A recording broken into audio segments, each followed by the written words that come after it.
Assalamualaikum warahmatullahi wabarakatuh. Perkenalkan, nama saya Putri Angelina dari Fakultas Teknik Informatika Angkatan 2020. Tujuan saya membuat video ini untuk memenuhi salah satu tugas mata kuliah, yaitu Bahasa Indonesia.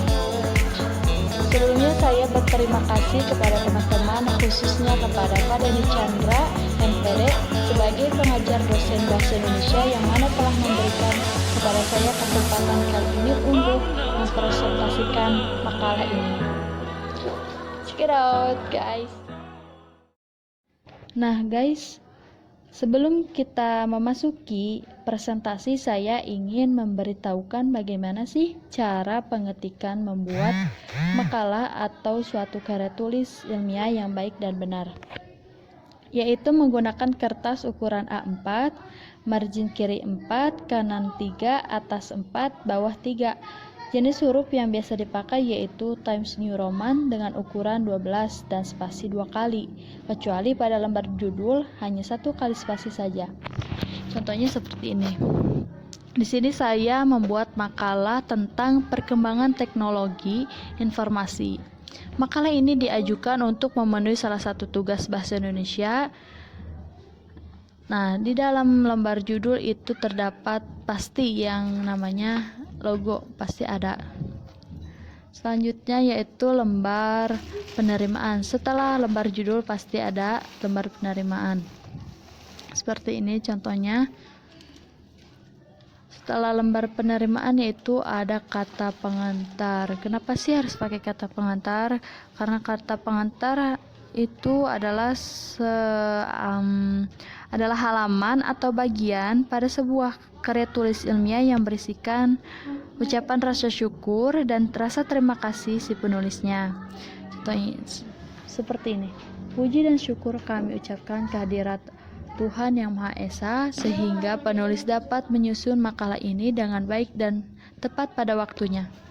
Nah, dan seterusnya. Setelah kata pengantar yaitu ada yang namanya daftar isi. Kenapa sih harus pakai daftar isi? Daftar isi ini bagian dari buku yang memuat bab dan subbab dari buku atau karya tulis, lengkap dengan halaman pada buku tersebut atau makalah atau karya tulis.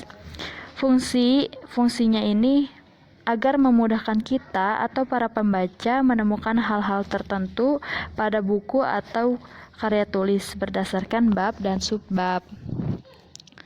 Nah, daftar isi ada lembar penerimaan, kata pengantar, daftar isi, bab 1 pendahuluan, latar belakang masalah, rumusan masalah, tujuan masalah, kegunaan makalah, bab 2 pembahasan.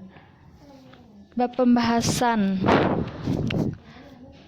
pembahasan sejarah teknologi informasi, pengertian teknologi informasi, dan terakhir yaitu bab ketiga penutup, kesimpulan, saran, kajian pustaka.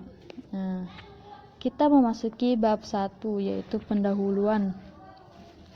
Pendahuluan itu meliputi latar belakang masalah ini untuk memberikan pandangan kepada pembaca tentang hal yang ingin disampaikan si penulis, tentang mengapa karya tulis tersebut dibuat, serta penelitian masalah yang harus dipecahkan, disusun dengan jelas dan dilengkapi fakta. Contohnya, teknologi informasi adalah suatu teknologi yang digunakan untuk mengolah data, termasuk memproses, mendapatkan, menyusun, menyimpan, memanipulasi data dalam berbagai cara untuk menghasilkan informasi yang berkualitas, yaitu informasi yang relevan, akurat, dan tepat waktu, yang digunakan untuk keperluan pribadi, bisnis, dan pemerintahan, dan merupakan informasi yang strategis untuk pengambilan keputusan. Teknologi ini menggunakan seperangkat komputer untuk mengolah data, sistem jaringan untuk menghubungkan satu komputer dengan komputer yang lainnya sesuai dengan kebutuhan. Nah, seterusnya. Dan yang bagian B yaitu kita memasuki rumusan masalah. Rumusan masalah ini sebagai titik pedoman pada sebuah penelitian. Bagaimana sih sejarah teknologi informasi? apa itu teknologi informasi? Seperti itu. Tujuan masalah. Tujuan masalah. Kita masuk ke tujuan masalah. Tujuan masalah itu menjadi sebuah alasan. Tujuan pembuatan di dalam perumusan masalah ini merupakan menjadi alasan mengapa penelitian tersebut dilakukan.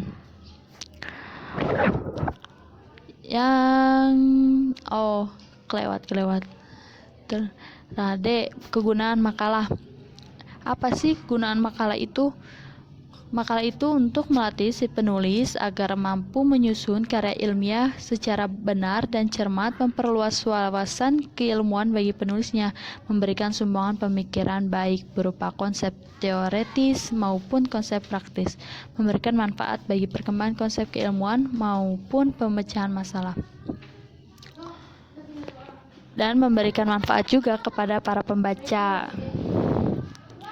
Selanjutnya yaitu memasuki bab kedua, pembahasan.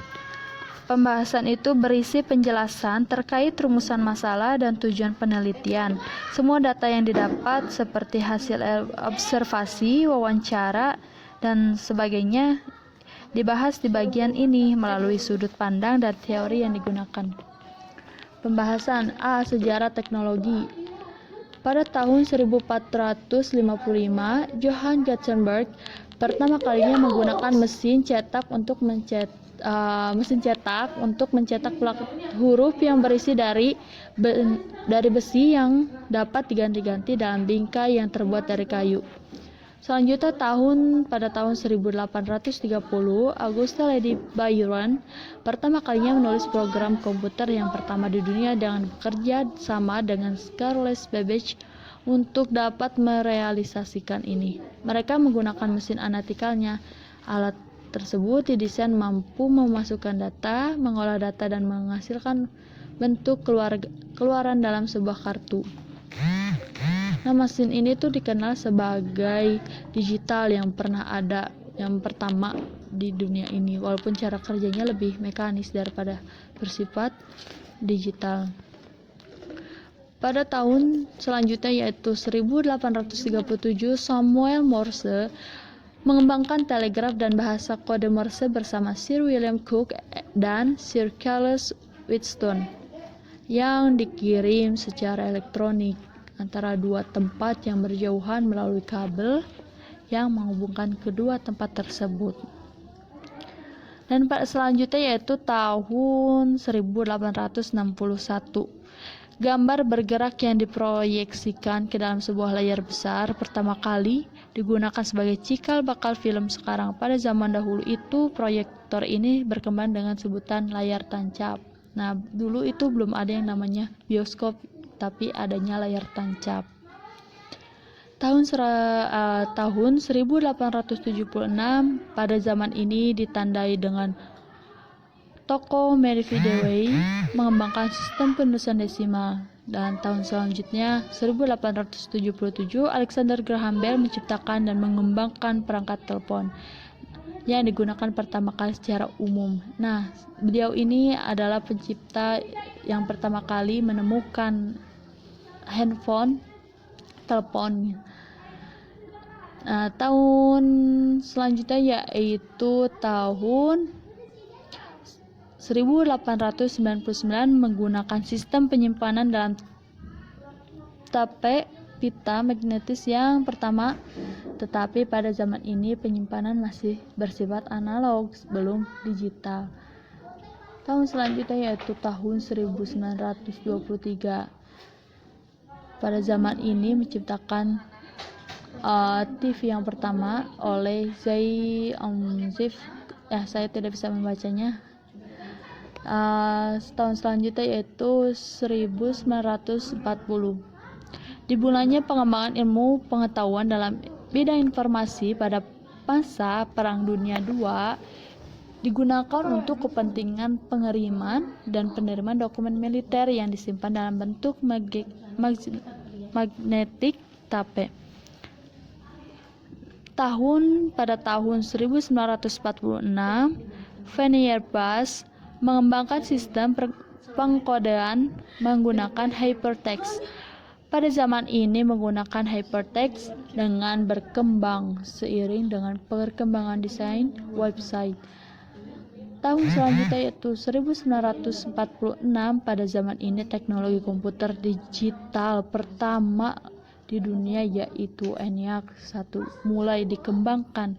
Walaupun belum begitu banyak pengguna, tetapi teknologi komputer ini sudah banyak digunakan untuk instansi tertentu. Pada tahun 1948, para peneliti di Bell Telephone menggunakan transistor. Dan selanjutnya pada tahun 1957, Jane Horney mengembangkan transistor planar. Teknologi ini dapat mengembangkan jutaan bahkan miliaran transistor dimasukkan ke dalam sebuah keping kecil kristal silikon. Nah, terus pada tahun 1972, pada masa ini Ray Tomlinson menciptakan sebuah program Gmail pertama yang digunakan untuk berkomunikasi pada jarak jauh dengan menggunakan teks.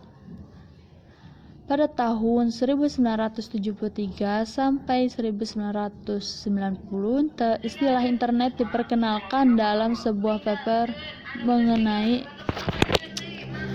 IP. Kemudian dilakukan pengembangan sebuah protokol jaringan yang kemudian dikenal dengan istilah TCP atau IP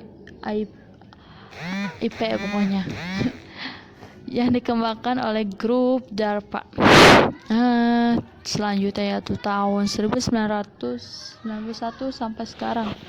Sistem bisnis dalam bidang IT pertama kali terjadi ketika CERN dalam menanggulangi biaya operasional memungut bayaran dari para anggotanya. Dan seiring berjalannya waktu, perkembangan menjadi pesat. Perkembangan teknologi itu semakin canggih. Pengertian teknologi informasi. Apa sih teknologi informasi itu? Teknologi informasi dan komunikasi mencakup dua aspek, yaitu teknologi informasi dan teknologi komunikasi. Teknologi informasi itu mencakup segala hal yang berkaitan dengan proses penggunaan sebagai alat manipulasi dan pengelolaan informasi, sedangkan teknologi komunikasi mencakup segala hal yang berkaitan dengan penggunaan alat bantu untuk memproses dan mentransfer data dari perangkat satu ke perangkat yang lainnya. Maka teknologi informasi dan komunikasi adalah suatu kesatuan yang tidak terpisahkan, seperti Romeo dan Juliet. Yang tidak terpisahkan, yang mengandung pengertian luas tentang segala kegiatan yang terkait dengan pemrosesan, manipulasi, pengelolaan, dan transfer atau pemindahan informasi. Nah, adapun pengertian teknologi informasi dan teknologi menurut para ahli, yaitu menurut Susanto, menurut Eric Dyson, dan masih banyak lagi. Nah, kita memasuki bagian akhir, yaitu bab 3, penutup. Kesimpulan. Nah, setiap KTI yang kita buat harus disertai dengan kesimpulan dan saran. Biasanya pada tahapan kesimpulan mencakup semua poin utama dan semua poin yang akan diringkas mudah dalam kesimpulan ini agar mudah dibaca dan diingat oleh pembaca. Sedangkan saran biasanya berupa usulan dari peneliti kepada pembaca untuk melakukan penelitian lebih lanjut. Teknologi itu sama dengan sebuah pisau yang bisa membawa manusia ke dua arah yang berbeda. Jadi bisa membawa manusia ke jalan yang baik dan dengan segala kecanggihannya yang dimiliki, membuat manusia mendapat kemudahan di segala bidang. Itu dampak positifnya. Kedua, dampak negatifnya. Sedangkan yang kedua bisa membawa manusia ke dalam kesengsaraan yang disebabkan oleh penyalahgunaan kemajuan teknologi itu sendiri. Oleh karena itu, kemajuan teknologi itu bisa berdampak berdampak positif dan pula bisa berdampak negatif, tergantung kemana kita menjalankannya. Sarannya, saran demi kelancaran dan kesempurnaan pembuatan makalah ini, penulis mohon kepada para pembaca untuk memberikan saran dan kritik yang membangun, karena penulis sadar bahwa dalam pembuatan makalah ini masih banyak kesalahan dan khilafan. Nah, sekian, terima kasih. Itu presentasi saya. Sebelumnya saya meminta maaf apabila ada kesalahan dalam pengetikan atau dalam penyampaiannya, karena saya masih belajar. Terima kasih kepada semuanya. Wassalamualaikum warahmatullahi wabarakatuh.